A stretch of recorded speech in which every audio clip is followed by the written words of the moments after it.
জায়গায় যদি বিসমিল্লাহ পড়তে ভুলে যান, আপনার জীবনে বিপদ আসতে আর কিছু লাগবে না, বরকত কমতে আর কিছু লাগবে না। এই 3 জায়গায় যথেষ্ট।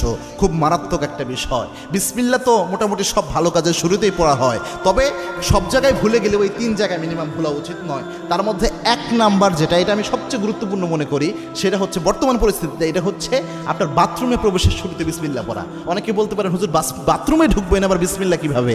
বাথরুমের শুরুতে তো আমরা আল্লাহুম্মা ইন্নী আউযু বিকা মিনাল খুবসি ওয়াল খাবাইস পড়ি, এটা না আমরা পড়ি। হ্যাঁ, এটার ব্যাপারে আল্লাহর হাবিব সাল্লাল্লাহু আলাইহি ওয়াসাল্লাম জানিয়েছেন।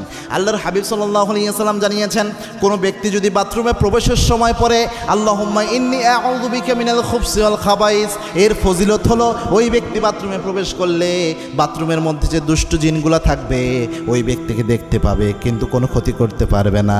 কিন্তু কোনো ব্যক্তি যদি বিসমিল্লাহ লাগিয়ে দিতে পারে, বিসমিল্লাহি আল্লাহুম্মা ইন্নী আউযু বিকা মিনাল খুবসি ওয়াল খাবাইস, এই বিসমিল্লাহ সহ যদি দোয়াটা পড়তে পারে,